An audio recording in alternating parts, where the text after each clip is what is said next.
Hello guys, welcome to new YouTube vlog. Last video में हमने discuss किया था कि कैसे हम प्रोसेस फॉलो करते हैं किसी भी यूनिवर्सिटी का। कैश लेटर तक का हमने पूरा सफर अपना तय किया। अब हम जाएंगे इस वीडियो में डिस्कस करेंगे कि यूके वीजा का क्या प्रोसेस होता है। UK VI that is UK visas and immigration, जो गवर्नमेंट की यूके गवर्नमेंट की वेबसाइट है, वहां से कैसे हम अपना प्रोसेस शुरू करते हैं और एंड वीजा आने तक का पूरा इसमें सफर हम इसमें आपको बताएंगे। मेरी नेक्स्ट वीडियो में मैं बेसिकली वो डिस्कस करूंगा कि मेरा वीएफएस ग्लोबल में क्या एक्सपीरियंस था। वीएफएस जो वीएफएस ग्लोबल होता है वो क्या होता है, एक तरीके का बीपीओ होता है, बिजनेस प्रोसेसिंग आउटसोर्सिंग। उसमें जो जितनी गवर्नमेंट होती है बाहर की, उनका जो प्रोसेस होता है वो वीएफएस के थ्रू ही जाता है। वो तो वीएफएस ग्लोबल में मेरा क्या एक्सपीरियंस था वो मैं नेक्स्ट वीडियो में ड्रॉप करूंगा। अभी मैं आपको बताऊंगा कि यूके स्टूडेंट वीजा का क्या प्रोसेस है। तो चलिए शुरू करते हैं इस वीडियो को।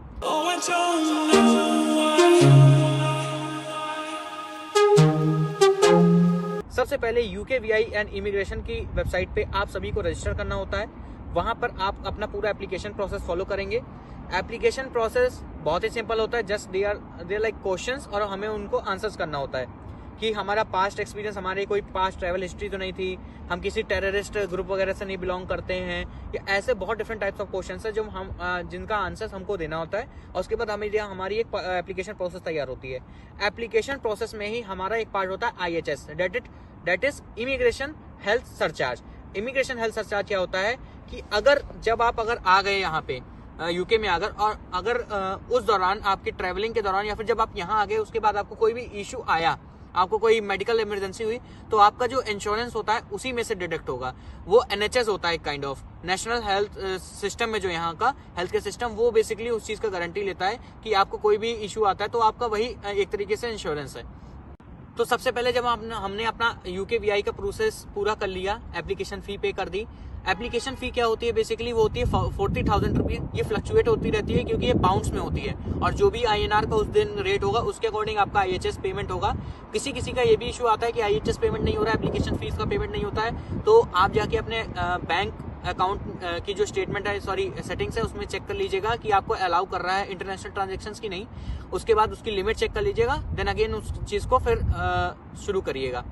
अभी हम IHS हमने पेमेंट कर दिए। IHS क्या होगा, जब IHS आप यूके वीआई की वेबसाइट पे जाएंगे तो आपका जब आप अपना कोर्स डिटेल्स डालेंगे, उसमें मंथ्स डालेंगे, कितने मंथ्स का कोर्स है, कितने ईयर का कोर्स है, वो ऑटोमेटिक आपको बता देगा, कैलकुलेट करते कि आपका कितना IHS बैठ रहा है।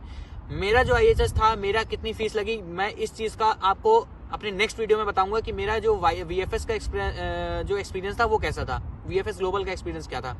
इस वीडियो में अब हमने क्या किया, यूके वीआई की वेबसाइट पे हमने एप्लीकेशन प्रोसेस कर ली, हमने हेल्थ सरचार्ज दे दिया। उसके बाद हमारी होगी entry UK VI VFS global में। उससे पहले डॉक्यूमेंट्स जो चेकलिस्ट है वो मैं ड्रॉप डाउन कर दूंगा आपको डिस्क्रिप्शन में, आप चेक कर सकते हैं क्या क्या डॉक्यूमेंट्स रिक्वायर्ड होंगे। जो डॉक्यूमेंट्स रिक्वायर्ड होते हैं मैं कुछ डिस्कस करता हूँ। आपकी 10th 12th और ट्रांसक्रिप्ट होगी, जो UG डिग्री जो भी होगा वो आपके पास अवेलेबल होगी। कुछ लोग होते हैं जो अपने 5th सेमेस्टर के बाद अप्लाई करते हैं या फिर 7th सेमेस्टर में अप्लाई करते हैं। जिनका 4 साल का कोर्स है वो 7th सेमेस्टर के बाद अप्लाई करते हैं, और जिनका 3 साल का कोर्स है वो 5th सेमेस्टर के बाद अप्लाई करते हैं। उनके पास आती है प्रोविजनल डिग्री 6 सेमेस्टर कंप्लीट करने के बाद, फाइनल सेमेस्टर कंप्लीट करने के बाद, क्योंकि डिग्री आती है इंडिया में 1 साल के बाद। प्रोविजनल डिग्री के साथ आप अपना प्रोसेस आगे बढ़ा सकते हैं। आपको पासपोर्ट चाहिए होगा, कैश लेटर चाहिए होगा, confirmation of acceptance of studies. अगर आपको डाउटफुल है कि कैश क्या होता है, आप मेरे प्रीवियस वीडियो में जाके देख सकते हैं, मैंने वहां पे पूरा कैश आपको समझाया हुआ है। उसके बाद आता है कि डॉक्यूमेंट चेकलिस्ट, जो कि हम यूके वीआई की वेबसाइट पे डाउनलोड करते हैं आफ्टर आवर एप्लीकेशन प्रोसेस। जो डॉक्यूमेंट चेकलिस्ट हमारी निकलती है उसी का प्रिंट आउट हम लेके जाते हैं वहां पर VFS ग्लोबल में, और हमारे डॉक्यूमेंट्स उसी के अकॉर्डिंग स्कैन होते हैं। उसके बाद आता है टीबी टेस्ट। टीबी टेस्ट आप गवर्नमेंट ऑफ यूके की वेबसाइट पे जाके एक बार चेक कर लीजिएगा। आप किसी भी ऐसे हॉस्पिटल से नहीं करा सकते हैं जो गवर्नमेंट ऑफ यूके की वेबसाइट पे रजिस्टर्ड है हॉस्पिटल्स है, वहीं पे आपको कराना पड़ेगा। मैंने कहाँ कराया था, नेक्स्ट वीडियो में। उसके बाद है कि हमें बैंक लेटर स्टेटमेंट चाहिए होता है। बैंक लेटर क्या होता है, स्पेसिफाई कराता है कि हमारे पास टोटल स्टडी का हमारा एक्सपेंस प्लस 9 मंथ्स का लिविंग एक्सपेंस हमारे पास हमारे खाते में है या नहीं। उसके लिए हमें क्या करना होता है कि बैंक लेटर बनवाना पड़ता है हमारी बैंक से। वो क्या होता है कि आपके पिछले महीने की स्टेटमेंट है, उसमें मिनिमम आपका कितना अमाउंट था, उसका टोटल आपके study expense plus living expense के बराबर। हमको अपना लिविंग एक्सपेंस देखना पड़ता है बेसिकली कि हमारा कितना है। अगर हम विद इन द लंदन है तो हमको 12-13 लाख INR कुछ शो करना पड़ता है अपने अकाउंट में। जो कि 9 मंथ्स का लिविंग एक्सपेंस होता है। और अगर आप शायद आउटसाइड लंदन है तो आपको 9 से 10 लाख रुपए अपने अकाउंट में शो करना पड़ता है। मैंने कितना शो किया था नेक्स्ट वीडियो में। उसके बाद स्पॉन्सरशिप लेटर चाहिए होता है। स्पॉन्सरशिप लेटर आपको तब चाहिए होता है जब आपके पेरेंट्स आपको स्पॉन्सर कर रहे हो, आपके फादर, आपके मदर, यानी कि जो लीगल गार्जियन है आपके, वो अगर आपको स्पॉन्सर कर रहे हैं तो उनकी तरफ से एक कचहरी में जाके आपको एक लेटर बनवाना पड़ता है। अगर आपको उसका फॉर्मेट चाहिए आप मुझे कमेंट करिएगा, मैं आपको उसका फॉर्मेट दूंगा। उसी वैसे हमें डिट्टो चाहिए होता है और वो अटेस्टेड होता है, जो हमारा कोर्ट का कोई एडवोकेट हो और कोई गजेटेड ऑफिसर से।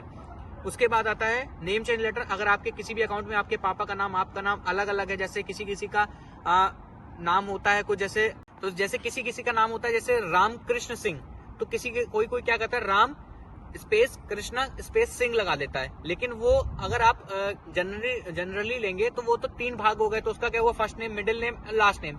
बट ये डिफरेंस हो जाएगा। अगर आपका सिंगल नेम है तो फर्स्ट नेम में आपको रामकृष्ण चाहिए, तो उसका आपको एक लेटर बनवाना पड़ेगा जो कि कचहरी से बनता है। सेम, उसको बोलते हैं सेम नेम लेटर, कि मेरे अकाउंट में जो मेरा नेम है और ये नेम है वो दोनों सेम ही पर्सन है, वो आइडेंटिकल है। उसके बाद है हमारे जितने भी सर्टिफिकेशंस आपने कर रखे हैं उन सभी को आपको क्लब करना होगा, और वो कब लगाना होगा आपको ये चीज एजेंट नहीं बताएगा। लेकिन अगर आपको अपनी यूके वीजा की, स्टूडेंट वीजा की फाइल स्ट्रॉन्ग करनी है तो मैं ऐसा रिकमेंड करूंगा, क्योंकि मैंने भी यही किया था। मेरे पास जितने सर्टिफिकेशंस थे वो मैंने सारे स्कैन करवाए थे वहां जाके।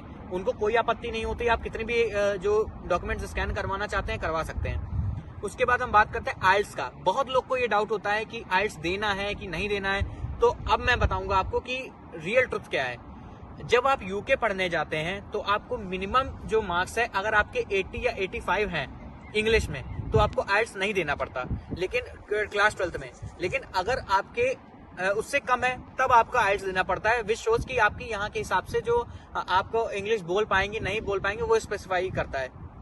आइल्स के बाद फिर आपका सीवी लगता है जो कि अपडेटेड होना चाहिए। उसके बाद अगर आपके पास कोई वर्क एक्सपीरियंस है उसका experience letter, letter of recommendation, वो सब भी बहुत लगते हैं at the time of scanning. IELTS मैंने आपको बता दिया। बायोमेट्रिक अपॉइंटमेंट जो आप निकालते हैं कि मेरा बायोमेट्रिक कब का बैठ रहा है, वो यूके स्टूडेंट वीजा की वेबसाइट पे, वीएफएस ग्लोबल की वेबसाइट पे आप जाके उसको रजिस्टर कर सकते हैं और पा सकते हैं वहां से।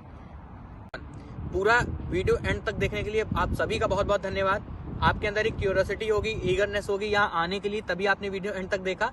सो आपके इस सफर तक के लिए बहुत बहुत शुभकामनाएं आपके लिए। अगर आप यहाँ तक आ चुके हैं, नहीं आए, शुरू करना चाह रहे हैं, तो आप सभी को बहुत बहुत ऑल द बेस्ट। और उसके बाद अगर आपको चाहिए कि मेरा वीएफएस ग्लोबल का क्या एक्सपीरियंस था, आप कमेंट डाउन करिए। उसके बाद क्या, चले आइए यूके अब्रॉड। मिलते हैं नेक्स्ट वीडियो में। Take care, good bye.